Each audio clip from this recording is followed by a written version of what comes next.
Continuamos con el siguiente bloque, transformación de los prestadores de proveedores a consejeros en energía, nuevos usuarios para un sistema renovado, a cargo del señor Ángel Arcos Vargas, profesor de la Escuela de Ingenieros de la Universidad de Sevilla, España.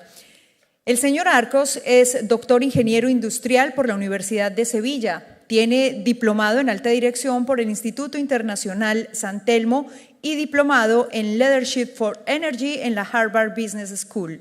Su investigación se centra en el negocio de la distribución, su regulación, estructura de mercados, impacto de los cambios tecnológicos sobre la eficiencia, renovables, almacenamiento de energía y vehículos eléctricos, sobre los que tiene más de 50 publicaciones y proyectos de investigación. Su carrera profesional se ha desarrollado durante más de 25 años en el sector eléctrico en empresas multinacionales, donde ocupó varias posiciones de alta dirección. Dentro del sector eléctrico, su área de especialización es la distribución y el negocio de redes. Actualmente es presidente del Comité Técnico de Normalización, Sistemas de Suministro de Energía Eléctrica de la Agencia Española de Normalización, AENOR, y consejero de la Real Academia de Ingeniería de España. También ha pertenecido a los comités de dirección de la CIRED, SIGRE, SIDEL, Futured y ETSO4 Smartgrid, en la que fue socio fundador. Bienvenido, señor Arcos, a Colombia y a este congreso. Muchas gracias por la presentación, a la organización por la invitación a participar en este congreso. La hora que nos ha tocado pues no es la mejor, ¿no? Tiene, como todo, ventajas e inconvenientes. La ventaja es que, bueno, como forma parte de un panel, pues ninguno de los panelistas me van a pisar temas que voy a desarrollar, y el inconveniente es que después de la magnífica comida que hemos tomado y el café, pues lo que pega es otro tipo de actividades que hablar del nuevo rol de la distribución. Pero voy a intentar hacerlo lo más ameno posible y bueno, y espero que sea de utilidad y que podamos debatir luego en el coloquio. Bueno, la presentación, a ver cómo funciona esto, va a tener tres partes, ¿no? Por ir avanzando. Lo primero es dónde estamos como sector eléctrico y cómo hemos llegado hasta aquí. Hemos llegado hasta aquí por unas decisiones que vamos a ver que han sido racionales.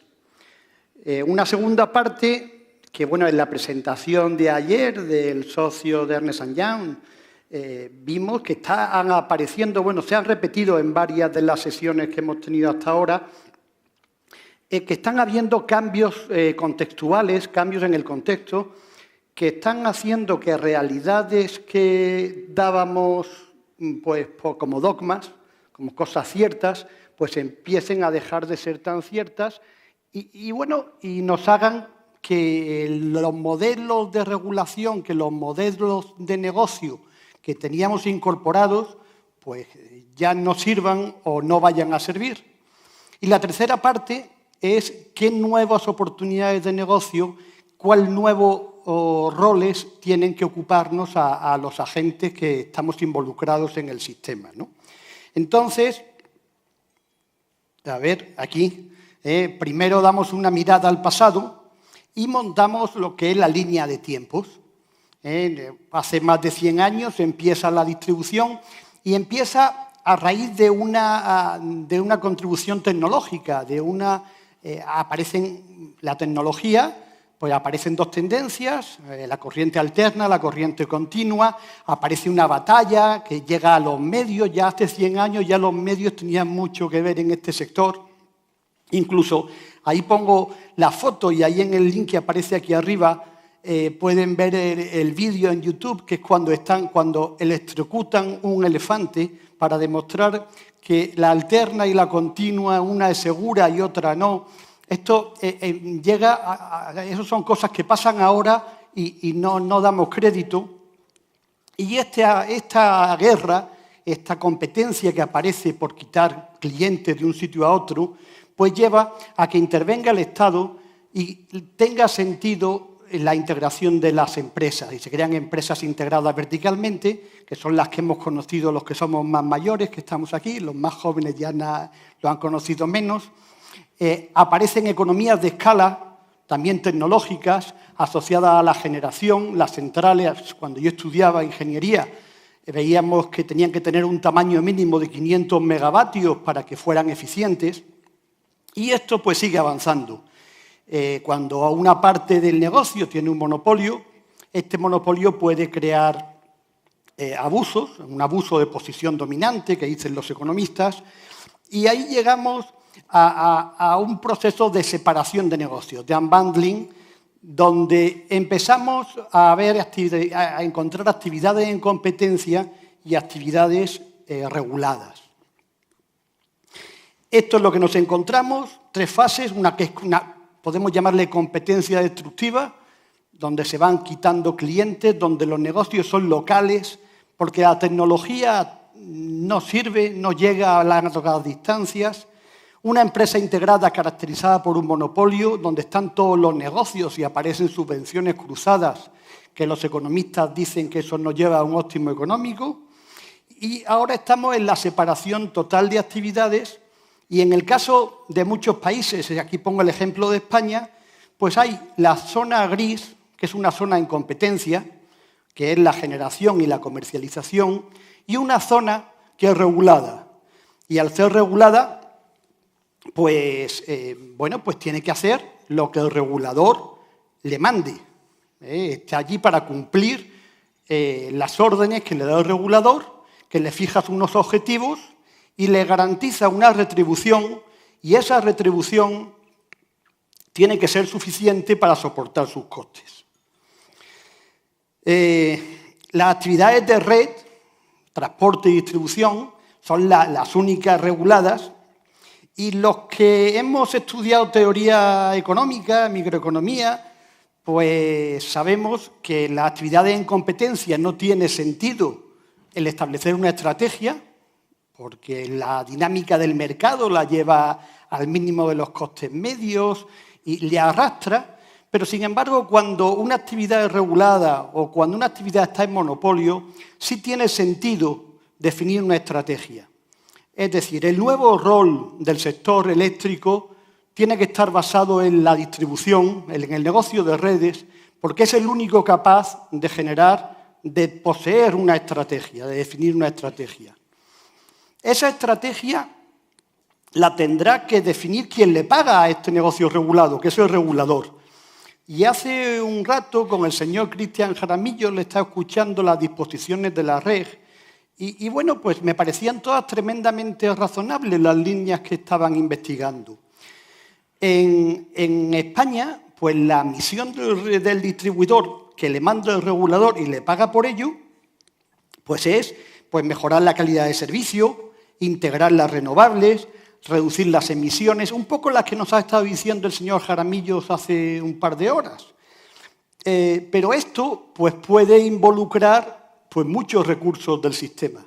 Y estos recursos del sistema los tiene que pagar el regulador de la tarifa al distribuidor y no siempre está de acuerdo. Tiene que aparecer ahí un equilibrio, un trade-off entre lo que hay que hacer y el coste de la tarifa, que al final es el que van a soportar todos los usuarios. Esto es lo que he comentado de la resolución 15 que ha comentado esta mañana, que es muy adecuada. Y entonces en este punto, pues yo me planteo hacerles una pregunta. Pensé hacerla con la aplicación esta del teléfono, pero íbamos a ralentecer mucho con un público tan numeroso. Estamos casi 450 personas aquí. Entonces yo les voy a pedir que levanten... Esto es una pregunta de un estudio. Dice, ¿en qué medida espera que en su mercado, en el mercado eléctrico, en el país que estemos trabajando, en Colombia principalmente aquí, cambien los modelos de negocio de las empresas eléctricas y de energía en el 2030? El 2030, si piensan ustedes 10 años para atrás, están muy cerca. o a mí me parece muy cerca. Si pensamos 10 años para adelante, pues van a pasar también rapidísimo, cada vez el tiempo pasa más rápido. Entonces, aquí daban 3 posibles soluciones, que si esto va a seguir más o menos igual, van a estar las mismas empresas dentro de 10 años, si va a experimentar cambios relevantes o si se transformará completamente. Entonces, vamos a hacer aquí la prueba para comprobar que todo el mundo sigue despierto, ¿no? Y ¿quién piensa que dentro de 10 años las empresas que van a estar aquí van a ser más o menos las mismas, el regulador va a ser el mismo y vamos a seguir trabajando como hace 10 años? Dentro de 10 años, pues los cambios que ha podido haber desde hace 10 años, del 2009 al 2019, bueno, pues que vamos a tener unos cambios parecidos dentro de 10 años. ¿Quién se apunta a esa solución? 1, 2, 3 personas. Gracias, Frederick. Perdón, que me doy las soluciones. ¿Quién piensa que habrá cambios relevantes? Pues aproximadamente estoy viendo como el 20% de la sala. Y bueno, por defecto, para que no se vean los que no levantan la mano, es que se transformará completamente. Se transformará completamente, bueno, pues como otro 50%. O sea, la mayor parte de la sala pensamos que esto se transformará, o piensan, porque ahora les voy a contar cómo va a seguir la exposición, esto se va a transformar completamente y si vemos las respuestas, esto forma parte de un estudio de Pricewaterhouse que se hace a una encuesta mundial del sector eléctrico y de la energía. Y lo que han preguntado a 1.500 ejecutivos es estas 3 preguntas que hemos hecho aquí. Vemos que en el caso latinoamericano, donde estamos ahora, el 100%, o sea, que ustedes son una rara avis, o no les he formulado la pregunta correctamente con el detalle, en Latinoamérica todo el mundo, todas las personas que le han hecho esta pregunta, han opinado que este negocio se va a transformar completamente. Completamente quiere decir que no se va a parecer nada lo que pasará en el 2030 de ahora.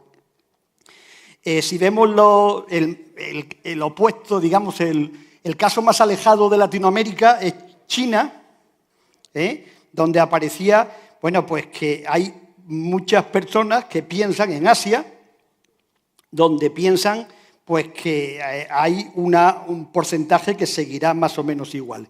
Y en el global, lo que sí podemos ver que en el conjunto del mundo, Europa es un poco más conservador, pero en el conjunto del mundo habrá que ver también la definición de la muestra. Luego veremos que con muchos números se pueden llegar a los resultados que queramos.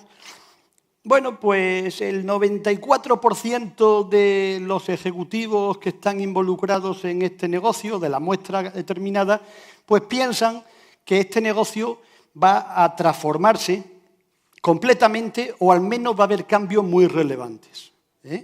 Hemos sacado la hoja de cristal. Ayer Garvin, el socio de Ernst & Young, pues decía que había 10 tecnologías, yo no había visto su ponencia, por supuesto, decía que había 10 tecnologías claves para cambiar el mercado. Yo aquí, muchas son las mismas, por supuesto, son todas y han salido a lo largo de estos 2 días en numerosas ocasiones, ¿no? Yo veo que aquí hay, yo le llamo los cambios contextuales, los cambios que están apareciendo alrededor del sector, que van a hacer que haya que repensarse los modelos de hace 100 años, los modelos de hace 50 años, o los modelos del unbundling de hace 20 años, de finales de los años 80, aquí en California, aquí en América. Entonces, lo que vamos a ir es dando un repaso en estos cambios y cómo estos cambios van a afectar o pueden afectar en el futuro.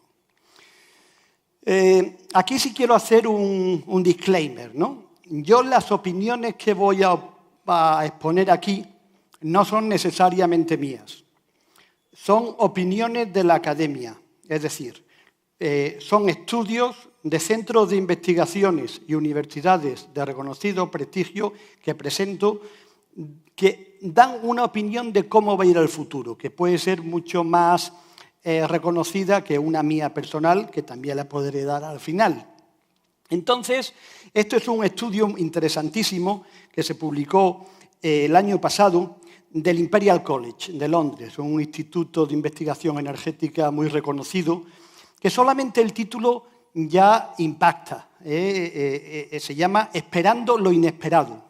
Están pasando cosas en el sector que estamos esperando que pasen, que están pasando y que hace unos años no podíamos pensar que fueran a pasar. O sea, que esto es como comentaban esta mañana también, estamos en mitad de la disrupción tecnológica del sector. El primero, y si se acuerdan, aquí en la parte de arriba aparecía una rueda y uno de ellos era el coste de las renovables. He visto que aquí le llaman renovables no convencionales, que me parecen más adecuadas. Renovables ha habido siempre. Este sector siempre ha tenido una proporción importante de energía renovable, de energía limpia, pero las renovables no convencionales, pues estamos pensando el solar, la fotovoltaica, y en este estudio del Imperial College, pues vamos viendo cómo la tendencia, los puntos son distintos estudios de distintas fuentes, y estamos viendo cómo van apuntando la tendencia, pues desde el año 2010, que son datos reales, hasta el año 2050, cómo van viendo que esperan que el coste de la instalación fotovoltaica vaya bajando. Esto hace que el mix energético pues también cambie y que la proporción de renovables no convencionales, pues en cualquier escenario para el 2050, pues ya no sea testimonial, sino sea una parte tremendamente relevante de la demanda, de la producción y de la demanda de energía. Lo que en el tema del coste del almacenamiento, el coste del almacenamiento era otro de los cambios contextuales. ¿Qué está pasando con los costes de almacenamiento? Pues los costes de almacenamiento, pues esto es un artículo también del año 2017, donde, bueno, pues marca una referencia de cuál es el objetivo para el coste de la batería, para que sea competitivo. Esta mañana y ayer hablábamos aquí sobre la posibilidad de instalar baterías para dar servicios auxiliares, como servicios de red y como suministro final para el consumidor. Y aquí en este dibujito, en esta figura, pues veíamos que en el año 2023 aproximadamente, pues cortaba la curva de tendencia al objetivo final. Yo quiero resaltar aquí que si vemos ahí puede estar en torno a $150 el kilovatio hora de almacenamiento, lo que marcan como objetivo para que sea competitivo, y lo marca el corte es aproximadamente en el año 2023. En este mismo estudio que hemos mencionado antes, en el Imperial College, apunta que para el año 2020 el coste de la batería puede ser $150, menos. Pero esta es una noticia del otro día del periódico de la energía, que es un periódico que tenemos ahí en España digital, que te lo mandan todos los días al móvil si quieres. Salió, esta noticia es del 13 de septiembre, de hace un par de meses, un mes y medio. Y hablan ya de que hay ofertas comerciales este año a $100. Es decir, las cosas se están yendo a una velocidad muy por encima de las que estábamos esperando hace solo unos meses. Es decir, la velocidad de cambio del sector es mucho más rápida de lo que podamos pensar, por muy imaginativos que seamos. Otro tema es la información. Hace poco vino Kaman, que es de California, de Berkeley, un profesor de Berkeley que fue a Madrid recientemente, y lo que decía es que los cambios tecnológicos y científicos son claves para el futuro de este sistema, pero que la tecnología killer, matadora del sector del progreso, pueden ser la tecnología asociada a los datos, a la digitalización. Y entonces, ¿qué está pasando con la digitalización? Pues en la Universidad de Stanford, hace 5 años ya hacen este estudio del trillón de sensores. Entonces anuncian, y se está siguiendo la senda del trillón de sensores, pero ese trillón de sensores nos está dando una cantidad de información enorme que, como va aumentando mucho, y ahí tienen la evolución real y prevista hasta el año 2025, pues los costes unitarios de cada sensor están bajando considerablemente y están, desde el año 2005 un sensor costaba en la primera columna $30.000 y ahora cuesta 3 céntimos, perdón, en el año 2025 costará 3 céntimos si se cumple esto. Y esto está induciendo un negocio de $60 billones. Este negocio no solamente es la fabricación, ahora viene, digamos, esta es la menor parte del negocio, porque estos sensores, que son los que nos van a ayudar a la transformación del sector, o la que lo van a matar si no somos capaces de gestionarlo adecuadamente, pues ¿qué es lo que miden? Pues nos va a estar midiendo todo. O sea, ahora mismo estamos, y dentro en el 2025 estará mucho más, estamos monitorizados perfectamente con nuestros teléfonos móviles, pues están midiendo la aceleración. Tenemos un acelerómetro que también se está poniendo en las torres de alta tensión para ver si se están inclinando o no para proporcionarles el mantenimiento adecuado. Están dando también visión a las máquinas y están vigilando, por ejemplo, transformadores y turbinas, pues para ver en remoto cómo están funcionando y si necesitan más bien una reducción de la carga para no tener un problema. De posición, de velocidad, de temperatura, de flujo, de todo. Es decir, vamos a tener un trillón dentro de 5 años, de 6 años, un trillón de sensores que nos están proporcionando una cantidad ingente de información. Y uno de los sensores que aportamos el sector eléctrico, la distribución eléctrica, pues son los contadores inteligentes, que para mí es la clave del cambio del sector. Esta mañana la representante de Diana, la representante de Enel, ha dicho que en Bogotá hay instalados ya 46.000 o 43.000, cerca de 50.000 contadores inteligentes, que está proporcionando información horaria de todos los sectores. Aquí en las figuras de atrás pues está el que ponemos en España, uno americano y otro europeo que no es español, ¿no? Como ejemplo, ¿no? Y toda esta información, que tiene un coste para el distribuidor, pues proporciona una posible optimización de la operación. Desde luego, antes iba un señor a tu casa a leer 6 veces al año. En España la lectura era obligatoria cada 2 meses y lo iba apuntando en una libreta. Ahora esta información, pues nadie va, con lo que hay una reducción de esos costes y, pues en vez de apuntarlo 6 veces al año, pues lo está apuntando cada hora, incluso lo podría apuntar cada minuto. Es un tema de ancho de banda, por lo que no se hace con mayor frecuencia, se puede hacer cada minuto. Y además, en vez de traer una información, la lectura de energía activa, lo que estamos trayendo es muchos parámetros distintos de tensión, de intensidad, de temperatura, de activa, de reactiva. Se traen hasta 6 parámetros distintos. Ayuda al mantenimiento, a la reposición, a la calidad de servicio. Y este lado de aquí, el lado de la derecha es la visión de la empresa eléctrica. Pero hay que ver también esta información para qué cosas pueden servir. Y puede servir para muchas más cosas que a la distribuidora, pues por su objeto social exclusivo, no puede acceder. Como es el mantenimiento, el mantenimiento de calidad de servicio, sí, pero dar servicios auxiliares al sistema, proporcionar domótica, seguridad, la analítica y procesado de datos, favorecer la generación distribuida y el almacenamiento, puede servir para agregadores, para hacer ofertas de demanda y ofertas de producción, y luego crear microgrids y virtual power plant, no plantas virtuales. Esto, seguro, en el conjunto, seguro que es muy beneficioso para todos, pero aquí aparece un problema de asimetría de asignación de recursos.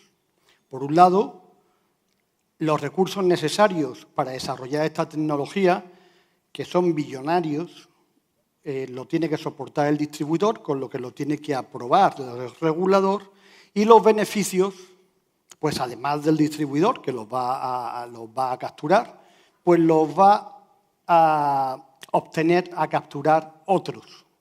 Y esos otros se están beneficiando de una tecnología que no han participado en los costes. Entonces, aquí hay un problema de asimetría en la asignación, que es un problema económico interesante de estudiar, pero no es sencillo.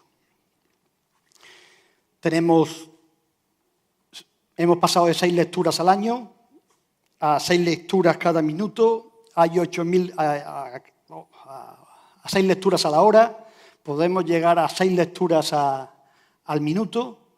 Esto estamos pasando de 6 a cerca de 60.000 datos hoy en España y hoy en Bogotá, seguramente estarán haciendo lo mismo. Y esto hace que el orden de magnitud de la información a tratar se haya multiplicado por 10.000, haya aumentado en 4 órdenes de grandeza. Y esto, pues, lo que nos abre la puerta es a la analítica, es al Big Data, que tiene muchos partidarios, pero también quería contarles que tiene detractores, porque teniendo muchos datos hay que ser cuidadoso con el Big Data, porque con tantos datos pues podemos llegar de forma interesada a los resultados que queramos, que estemos buscando.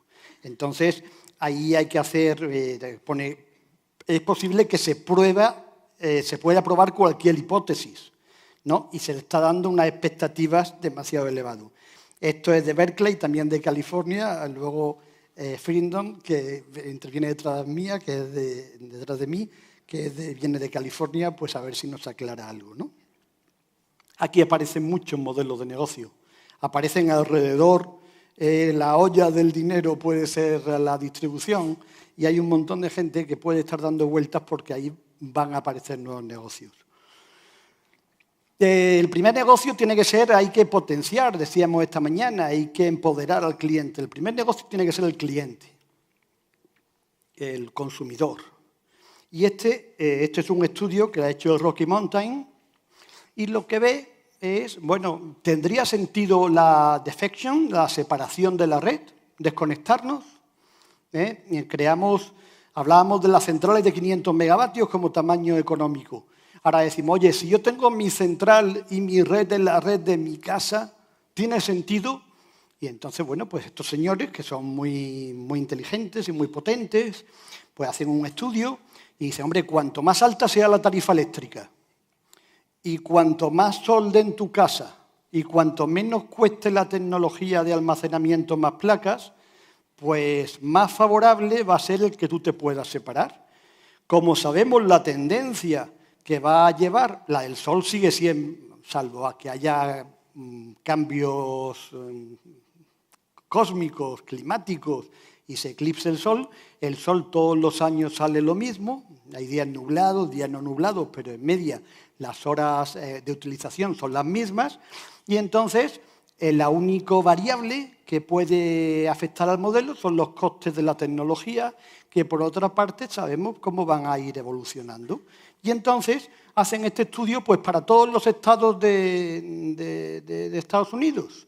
Y ven que ya aparecen por un par de estados, Hawái entre otros, donde hoy tendría sentido económico, que a lo mejor no personal, pues cortar la cometida de tu casa, poner tus placas y tus baterías y separarte.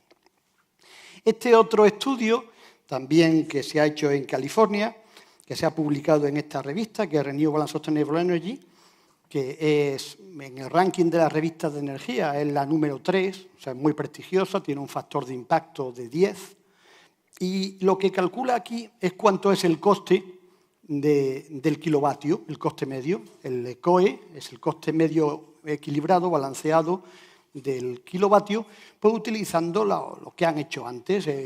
Eso es del año pasado y esto es de hace un par de meses, ¿no? Ahí pone la fecha ahí arriba, pero lo tapa, ¿no? Bueno, pues entonces, esto es del 2018, pero el otro es del 2017. Y va viendo, pues, para cada estado de Estados Unidos, cuánto cuesta el kilovatio, pues, de forma autónoma. Y esos números, pues, depende de la tarifa eléctrica de cada estado, pues, están por debajo de la tarifa doméstica. No de la tarifa industrial o de la tarifa de uso intensivo, pero de la tarifa doméstica ya empieza a ser una solución. Tanto es así que en California, para el 2020, este verano, se publicaron unas medidas para el fomento de la descarbonización en agosto, y una de ellas era pues, que cualquier construcción nueva está obligada a instalar sus propias placas fotovoltaicas para su autoconsumo. En España esta legislación no existe, pero sí es obligatorio instalar placas de agua caliente, no fotovoltaicas, pero térmicas, solares térmicas, no solares fotovoltaicas. Ellos dan un paso más y dicen a partir del 2020, pues todas las casas que se construyan pues tendrán que tener sus placas. Y aquí, pues como ha dicho esta mañana Cristian Jaramillo, pues se potencia también. Habrá que ver si la velocidad necesaria, pero se está siguiendo la misma traza. Y aquí Olga Pérez me mandó estas resoluciones, que me las leí, que están bastante bien estructuradas. Y aquí también, bueno, pues como esta pequeña generación, que parece que ya es eficiente, pues podemos utilizarla, podemos integrarla en el sistema. Tenemos mucha información, tenemos los contadores inteligentes, tenemos placas baratas, tenemos baterías baratas, y entonces este estudio, este sí es mío, y también está publicado en la misma revista que hemos comentado. Y bueno, pues lo que pensamos es que si tú tienes tu batería y tu placa, pues el día que se te rompa, pues vas a tener un problema.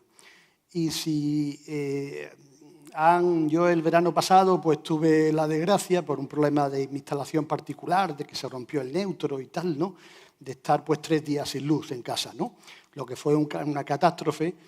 A mis hijas les preocupaba más que no tuviéramos internet que no tuviéramos luz, que era una cosa para mí difícil de entender. Pero el coste de oportunidad de que se te rompa el equipo eléctrico puede ser mayor que los céntimos que hemos visto que pueda haber de energía. Entonces nosotros aquí en este estudio lo que proponemos, oye, tiene sentido, ahora no tiene sentido desconectarte del todo, quédate conectado aunque tú produzcas tu propia energía, y como sabemos, pues medidas del sol de producción, eso va a depender de las coordenadas UTM, donde estés, de la location, y sabes también cuánto es tu perfil de consumo, porque lo sabes de tu contador inteligente. Pues este es un modelo que te dice, deme usted su factura y yo le digo que tiene que instalar una placa, pues a estos señores de aquí, pues si vive en Madrid, pues tendrá que instalar una placa de 2, si vive en Sevilla, donde yo vivo, de 1,5, y si vive en Marsella, pues también de 2. Depende de la localización, pues el estudio es más amplio, el artículo está solamente hecho para Sevilla, Madrid y Marsella, está hecho para toda la cuenca mediterránea y el libro está en prensa en Nature, en Springer Nature. Y en este punto podíamos seguir, pero el tiempo sigue avanzando. En este punto, las empresas eléctricas, las utilities, las distribuidoras, tienen que pensar pues, qué camino seguir. Aquí me gusta mucho el tema, un pasaje de Alicia en el País de las Maravillas, donde el gato de Cheshire le pregunta a Alicia que qué camino quiere seguir. Y bueno, pues contesta que le da igual. Y dice, si no sabes a dónde vas, da igual qué camino tomar. Entonces aquí lo que sí es importante es saber a dónde queremos llegar y lo que puede pasar en cada camino, ¿no? Entonces, esto es de la India. Pensemos aquí, bueno, pues aquí en Colombia la electrificación es casi completa, queda una parte del norte, ¿no? Me contaron, ¿no? Y ha comentado antes la representante de Enel. Pero pensemos en países como la India o como África, donde todavía quedan zonas enormes por electrificar. ¿Cuál debe ser el modelo que vamos a seguir? Eso es algo pues, que debe darnos que pensar. Y entonces este es un estudio que hace KPMG viendo las posibilidades de negocio para los distribuidores en la India. Y, y lo que llega a la conclusión es de que tienen más negocio teniendo las distribuidoras o las empresas, las utilities en general, por no hablar de distribuidoras, tienen más negocio potencial apoyándolo, teniendo una posición proactiva que reactiva. Dice, este cambio, los paneles solares sobre tejado, puede ser más una oportunidad que una amenaza. O sea, lo que creo que es importante pues, para este cambio cultural del nuevo papel de, como poníamos, de asesores energéticos. ¿Cuál debe ser la posición óptima? Bueno, pues aquí este otro artículo de Energy Policy, que dice el papel de las utilities en el desarrollo de la economía en baja en carbón, ¿no? Y de las ciudades grandes. Entonces aquí nos encontramos como en muchos, como lo que hace Porter y tal, ¿no? Muchos en los economistas, una matriz 2x2, donde, por un lado, está si la generación va a tener un papel centralizado o disperso, y por otro lado, si el control de la red va a estar centralizado o disperso. De esa matriz 2x2, yo creo que ya el futuro, ya por lo que ya hemos visto, se nos va que la generación, la primera fila casi la podíamos tachar con un lápiz y el futuro de la generación parece que no será centralizado. Si tuviera yo que apostar de cómo será el futuro de la generación, yo no veo centrales de 1000 megavatios desarrollándose hoy. Sin embargo, en el futuro, ¿cuál es el papel del distribuidor, de la utility? Pues vimos, oye, si el control de la red, el regulador dice que es centralizado, pues debe ser un facilitador. Pues es el rol del distribuidor en este nuevo escenario. Y si dice que es disperso, pues puede ser una empresa tecnológica, un proveedor de tecnología. En cualquiera de esos dos casos existen un hueco para el distribuidor importante y es lo que debemos plantearnos para el futuro. Este otro informe muy interesante, que es del MIT, que es de la Utility del Futuro, antes me hablaba un profesor aquí sobre bueno, pues uno de los profesores que hace este estudio es el señor Pérez Arriaga, que es académico de la Academia de Ingeniería de España y es de la Universidad de Comillas, que alguien me preguntaba antes de la Universidad Pontificia de Comillas. Bueno, a alguno le ha dado clase aquí también este señor. Este documento que habla de la utility del futuro lo que va viendo es cuál debe ser el papel de la utility del futuro. Y otro profesor de la misma universidad escribe hace unas semanas este otro artículo, pues haciendo un juego de palabras en castellano, que es el futuro de la utility. Y aquí hace una serie de preguntas que yo entrecomillo y pongo en cursiva, que dice, ¿se están preparando las eléctricas desarrollando spin-off que permitan crear una disrupción? Eso es una pregunta que queda abierta, ¿no? ¿Están tratando de dar el peso que tiene a la demanda? Esta mañana hemos hablado de la gestión de la demanda. ¿O siguen amparándose en que la regulación no lo permite? Que es cierto, la regulación no lo permite, pero la responsabilidad de cambiar la regulación debe ser de todos los que estamos en esta sala. De cómo respondan a esta amenaza, de forma proactiva o reactiva, pues va a depender su futuro. Es decir, de los dos caminos que decía el gato de Alicia, pues uno es posición reactiva, otro posición. Y cosas están haciendo las eléctricas, claro que están haciendo. Yo aquí pongo dos ejemplos de proyectos europeos en los que están participando empresas eléctricas. Este primero, y ahí pongo el link, porque si tienen curiosidad en revisarlo, pues están viendo cómo se encuentran respuestas para flexibilizar e integrar las energías renovables en la red. Y entonces, bueno, aquí no lo sé, no me ha dado tiempo a estudiar la regulación colombiana, pero en España la conexión de renovables se rige por criterios deterministas. Es decir, no se puede instalar más del 50% del límite térmico de la instalación a la que se conecta.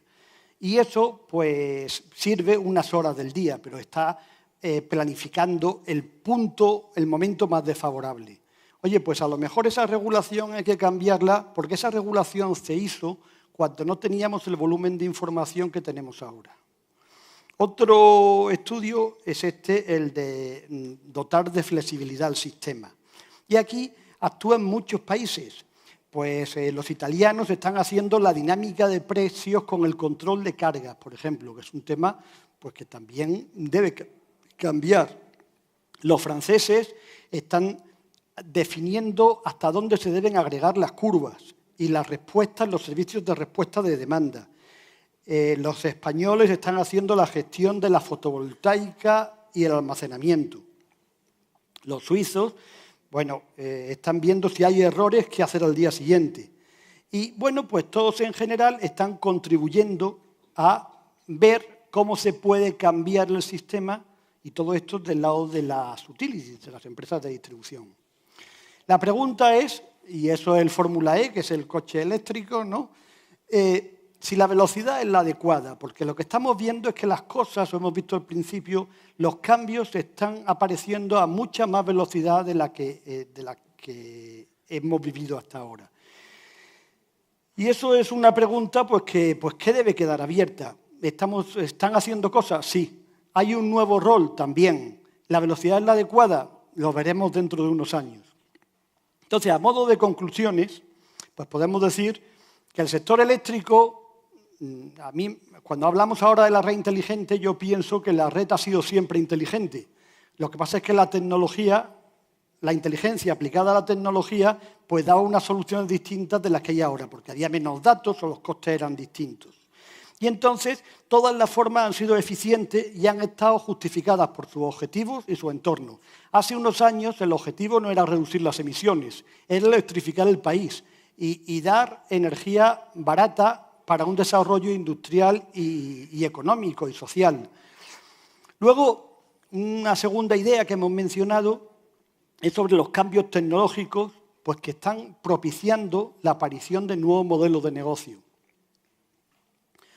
La tercera idea, que es el tema de los datos, de la digitalización, que es el killer que dice Kaman, dice, los datos con los que contamos ahora son 4 veces, un orden de magnitud 4 veces mayor, 10.000 veces mayor que los que contábamos hace 5 años o hace 6 años.